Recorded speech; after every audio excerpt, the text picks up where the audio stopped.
Love you Okay. too. All right. Okay. Yeah, start again. Hey, everybody. Welcome to Soulmates and Suitcases. This is episode 21, and we're excited to bring you a few more episodes of Scott and I and discussing some things in our life and sharing and hopefully inspiring many people in the world with our podcast. And my name is Lisa Brearley, and this is my husband, Scott Brearley. And we're going to jump right in shortly. Today's format's a little different. I will be more or less interviewing Scott. So, looking at some of the things in his life and his book as well. And we'll dive deep, I guess, as they like to say. So, welcome, Scott. You want to introduce yourself a little bit? Yeah, I'm Scott Brearley. I grew up in Burlington, Ontario, youngest of five. I was almost killed I was at the age of 7. I was dragged for 50 yards or 40 yards by a car. And anyways, and I'm also the author of My Perfect Storm. And also today is an exciting day. I am at 22 years clean and sober today. So Yeah. to do this podcast today, it kind of rocks. So yeah, Yeah. So, congratulations. thanks, babe. And you got to go celebrate with some you'll get to go celebrate with some other people tonight in regards to some celebrations of milestones, which is Yes. pretty cool. That's awesome. Um, I know one thing that I said to Scott is that I'm very grateful that you made the choice, right? Made the choice to take on sobriety as part of your, I guess, lifestyle or as something you wanted. What would you say was the real reason or the main reason that you decided to give up drinking in your life 22 years ago? Well, 22 years ago, I had already been around AA for 20 years Mm. ish. And in the beginning, it was because I was out of hand. And then towards the end, it was so I could stop going to jail. And then that didn't even work. I stopped going to jail, but I had a couple times where I relapsed after years of being in recovery. And how much energy I put in it being a screw up rather than putting energy into being positive. Like how many people decide to stay sober and clean and change their lives? Like only 10% of the people in the world that need help apparently reach out for help. Mm. So why do we beat ourselves up because we have a setback? Because all the mistakes we make us who we are. And by learning and growing, we need to make mistakes, or else you can't grow. You're going backwards. Mm. So it's about learning from your mistakes, and sometimes it's a little painful, and sometimes you don't know what to do. Mm. And as we're kind of, you especially looked up more information about people with traumas, people with ADHD, which that seems to be a big awareness these days, that there are high percentages of that sector, that group of people who medicate with alcohol, right? Yes.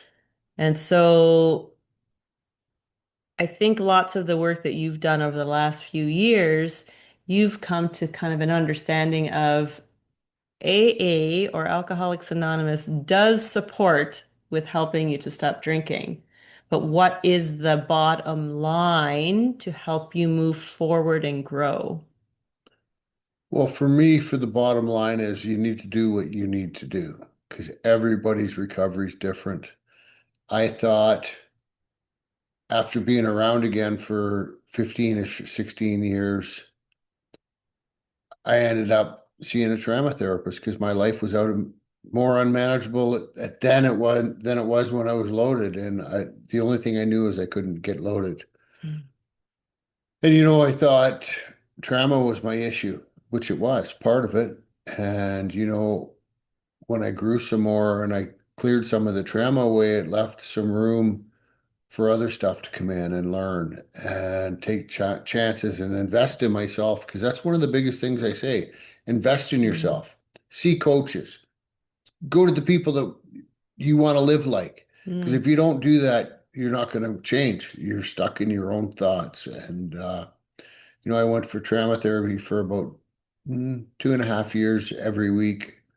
not every week, but almost every week I had a standing appointment. And then last year I got diagnosed with ADHD, and it was kind of like the icing on the cake because it really makes sense. And doing a deep dive and learning about trauma and learning about ADHD, it's like 75% of people with ADHD medicate themselves with drugs or alcohol or other stuff, gaming, whatever.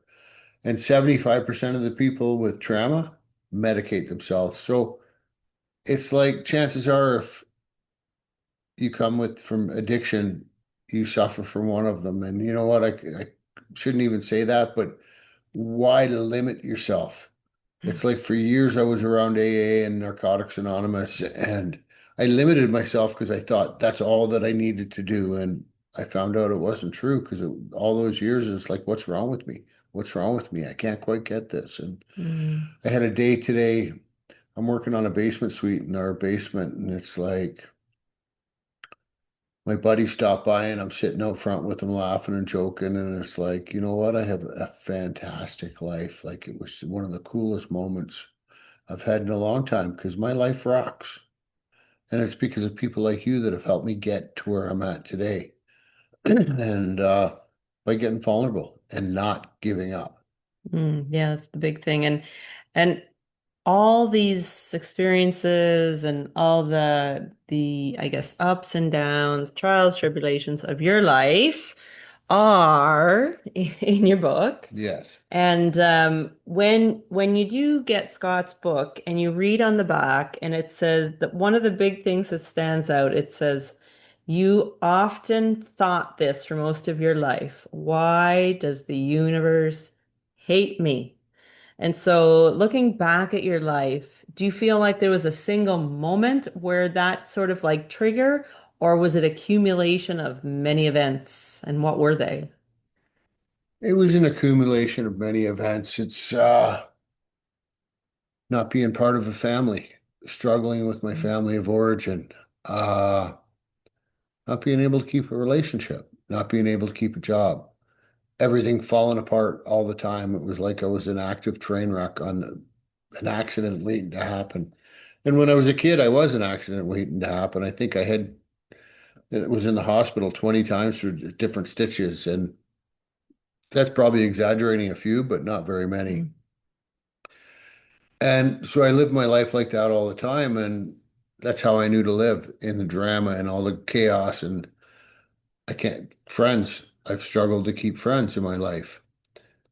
And that's made it really hard. And I was so defective, and it's like, what's wrong with, or I thought I was so mm, defective. And it was like, what's wrong with me? Why can't I get this thing called life? Like I watch people come in the rooms and they seem to get lives or do they? Because a lot of them seem to get lives for about 10 or 12 years and then they're gone. mm, And a lot of them die. And I've watched a lot of my friends die that don't need to die because it's not just about the literature and it's just not about the steps. Don't get me wrong, they're a great avenue so you can get your drug out of your life. However, for me, I needed more, and not enough people talk about more. And if you mm. want to limit yourself, go fill your boots if your life's going great. But if your life's not going good, challenge yourself to do different, invest in yourself. Yeah, that's the big thing that we've remembered over the years for sure. And so because I'm sure there's many people in our audience who struggle with whatever it may be. Maybe food, maybe addiction to drugs or alcohol, maybe shopping, maybe gambling, maybe whatever it is. What advice or what would you say to them? Just like what would you say to your younger self at this point now? What would you say to offer some sort of inspiration? Well, first off, I would say go to meetings. GA, AA, NA, find some people that you click with a bit. Hang out with them because as long as you're hanging out with them, you're not going to be doing your active addiction. And Mm, you know what? Don't just rely on them though. Search doctors out, search coaches out, search people out to move your life forward. mm. Stretch your comfort zone because all stretching your comfort zone is making your life more simple. Because the Yeah. less stuff that stresses you out, the more comfortable you are. And, you know, for years I thought I was okay. And then my life started to fall apart. So was it really okay, or was I just, it was just a little better than before? And Mm. I was thinking about it last night. I was talking to a friend and I called him up and he goes, "Oh, I've been out of sorts for the last couple of days." And I'm like, "Well, who said that?" And he goes, "Well, I said that." And I go, "Yeah, but what tapes are they playing to make you feel like you're out of sort? Because maybe you're just supposed to feel like you do today. Why is it a good thing or a bad thing?" Mm. Like we plant so much stuff in people's heads and it comes from all different directions that stop taking life so serious. It's funny, there is a rule in AA, and it's Rule 62. Don't take your life so serious. That's about the Mm. only rule. And it's Mm. the only one I like, really. But anyways, Yeah. Yeah. Um, Now, knowing all the things that you've done, so looking back at your life, it's definitely not a quick fix, right? There's a journey involved. There's a time that must go by in regards to learning what will support you to go forward. oh, 100%. I don't think it would take 40 years like it took me. Mm. Uh, However, I think if you challenge yourself and do stuff semi right from the beginning, you could get places a lot faster. And if you're willing to challenge yourself, step out of your comfort zone, Mm. because you can just go to A, and a lot of people do. Tons of people Mhm. do. I didn't find what I needed there. I found out what I needed to stop using.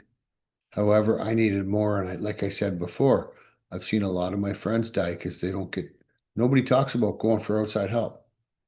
Now, you and I met in personal development work. So, what did kind of personal development work do to kind of help open up your life?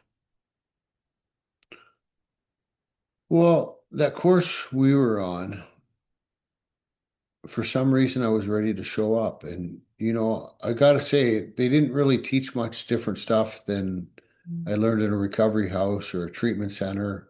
However, I heard it and I showed up and my ears were open. And when I got called on my stuff, it was like, oh my God, he's right or she's right.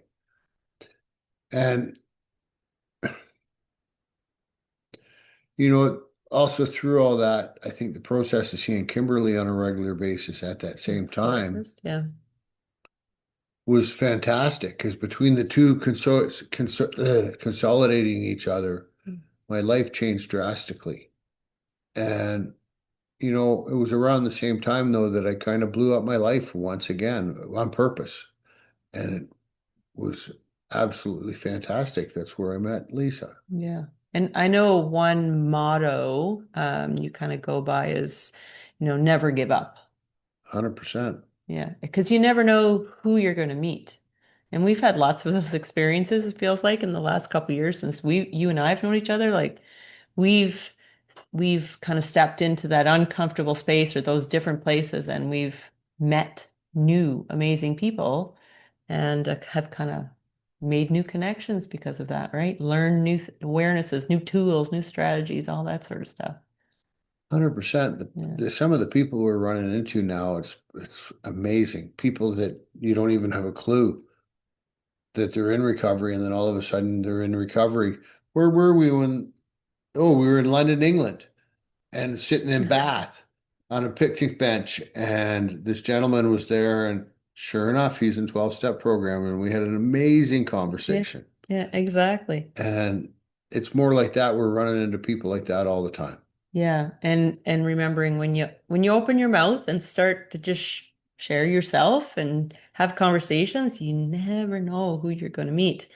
Now, in your book, My Perfect Storm, you do talk about suicide ideation and low self-worth and really lots of struggles that happen to you over your life. Um, what kind of was one thought or one realization that helped you really like one of those times that helped you kind of pull back from that edge and have like a big like aha moment? Mm.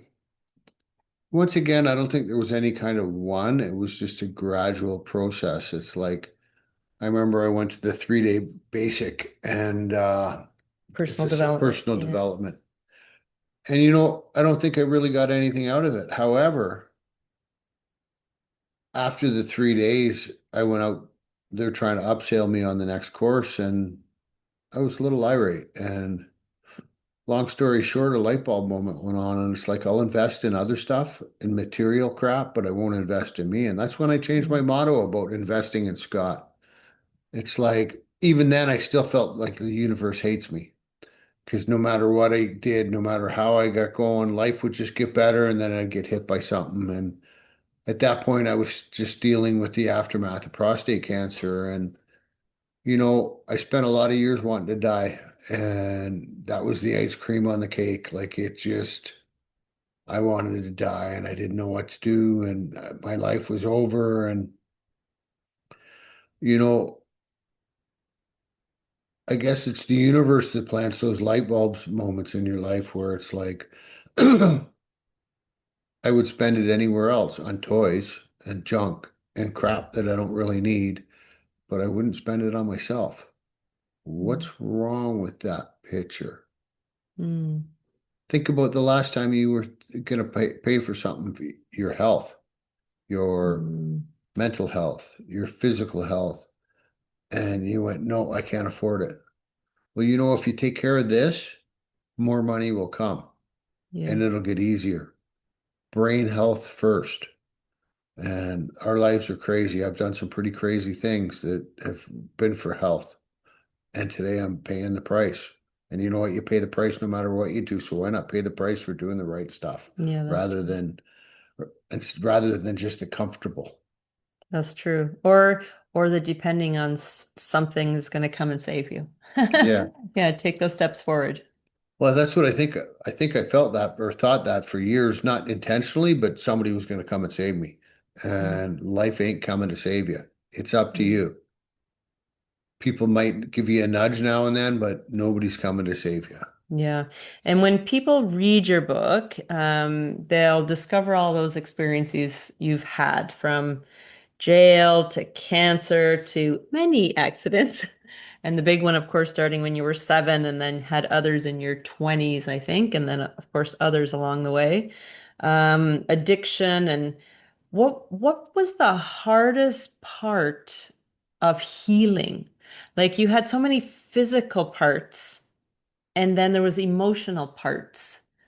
So like what of those two things do you feel like kept you from moving forward the most? Like, was it the physical? Was it the emotional?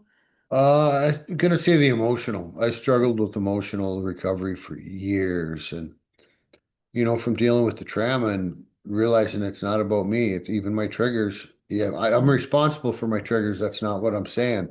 However, when I started dealing with the stuff that made me trigger, I don't trigger as much, and that's not mm, saying I don't trigger. yeah. I get tired. I get grumpy. I even when I'm not tired or grumpy, sometimes I get snappy. And you know what, my beautiful wife puts up with some stuff sometimes. And, however, compared to what it was like before, she hardly puts up with anything because I used to be a completely different person.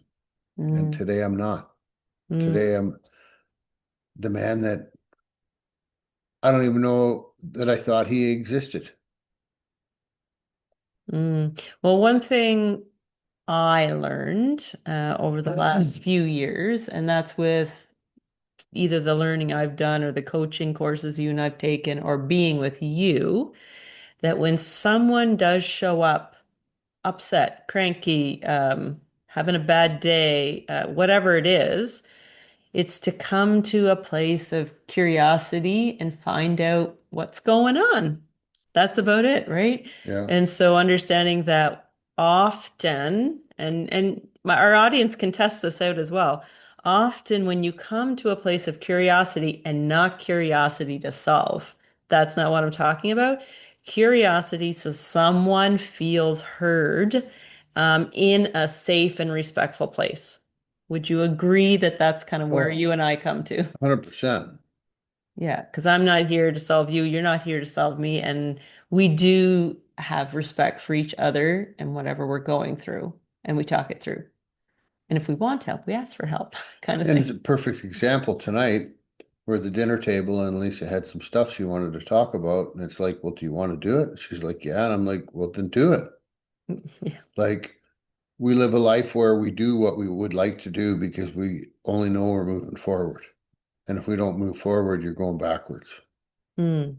Now, I mean, I'll ask you this question. I feel like I know the answer, but our audience, I'm sure, would love to hear this. Um, how do you feel you grew when you met me? Or did I offer something to you or share something with you that allowed more growth of you? Well, the biggest thing is I think you shared trust and then Mm. you shared love unconditionally about who I was. It didn't matter and the growing and just that I was moving in the right direction and that I talked about my feelings rather Mm. than kept to myself.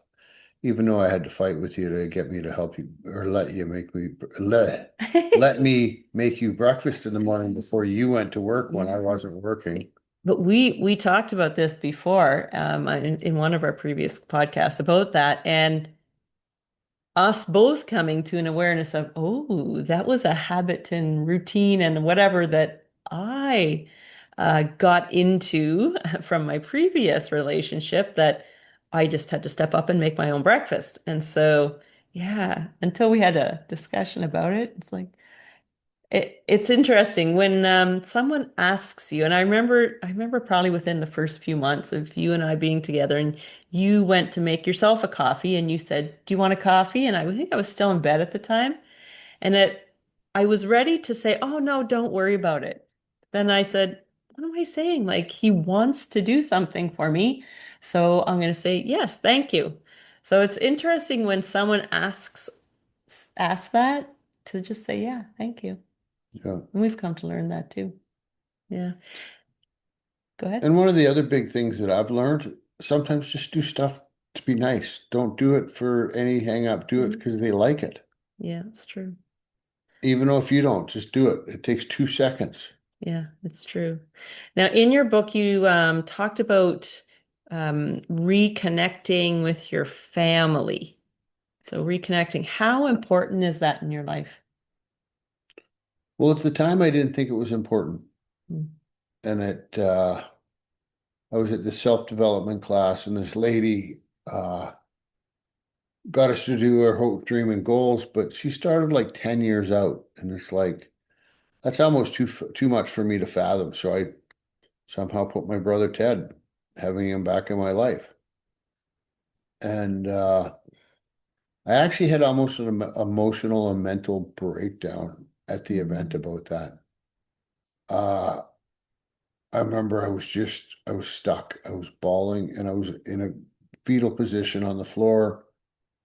I mean, my feet were on the floor, but I was crouched straight down. And, you know, I got out of it and it wasn't, I think I'm gonna say it was within 8 months of that, that my brother Mm. was in my life. And I was talking to him on the phone and, you know, I didn't think it was a big deal then. And fast forward, it's a pretty big deal. He's pretty important in my life. We talk quite often. And you know, the stories I told myself about him, not a lot of them are true. A lot of what I put in my book, it's true, but it isn't true. And the reason I say that is because from being diagnosed with ADHD and learning about it, it's like, even though I'm 5 years younger than him, part of the beatings he gave me are still my responsibility. And I haven't talked to him about this yet. And I want to wait till I'm in front of him because I know he Mm. took my book a little hard. And not that I condone getting beat up by somebody that's 5 years older than you when you're younger, but you know, I need to take some of the ownership. And by taking some of the ownership, I can shed some Mm. light within Scott. Because I remember when it dawned on me that it was like a new freedom. And They say I listened to people for years around recovery that were getting some freedom in my life and talking about this stuff. And I thought it would never be me. Well, it is me. Mm. And one day maybe I'll even meet my son. Who knows? Mm.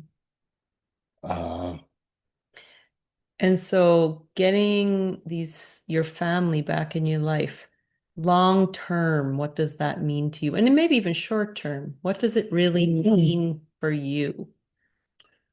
well, I think I shouldn't say I think, it really helps the self-esteem. Mm. Because like when you're going, I got nothing, nobody in my life, how can you have much self-esteem? And today I'm building some people in my life that are in my life, not just acquaintances and not just, and it's like there's a lot of people falling to the wayside. And you know what? That's okay because Scott's Mm. changing and growing. And you can't go forward unless you burn the past a little bit sometimes. Mm. And that's just how life's going right now. But the people that are coming in are quality people. Yes. And do you hope that your behavior or how you choose to show up will positively impact and help other people in your family? Well, I believe it already has, and I believe it Mm. will still continue to show. My one niece, I talk to about recovery with her all the time. My other niece, we talk the same stuff. My brother, I Mm. kind of talk about what's going on for me. Uh, I have starting to have a really good relationship with my sister. And speaking of that, I need to call her pretty soon. So be looking for a phone call. So we're coming to the end of our podcast. And again, can you show your book? So My Perfect Storm, come visit us at Forward Walking Choices. You can check out the book there, and you can find my books as well. But Scott's book, My Perfect Storm, forwardwalkingchoices.com. As well, if you cannot wait to get the copy of his book, um, you can get the ebook version at our PayHip store, and I will we will post the link there. Now, a little heads up that if you have had trauma in your life, or maybe you haven't, reading Scott's book, and I've heard this from a few people, that reading Scott's book can trigger you, maybe bring you through some emotional times from your life. So just an awareness of that. And I know, Scott, in the future, and you're currently looking at writing another book. What sort of focus is this second book of yours? The second focus of my next book this is almost a dumping zone. What do you mean by that? It's a lot of stuff that happened, a lot of stuff I did, and only a little bit about recovery. And my next book is going to be a little bit about my life again, the same kind of idea, but there's going to be all sorts of stuff that I've learned and experts or export parts of other books Mm. of stuff I've learned and from quotes from doctors and that sort of stuff. And more of an informative book. Mm. And I'm hoping it's going to take off. It will. It will. I know it. This is Yes. our first podcast back in Canada. So Yes. thank you very much. Thanks, everybody. Thanks. Bye. Bye.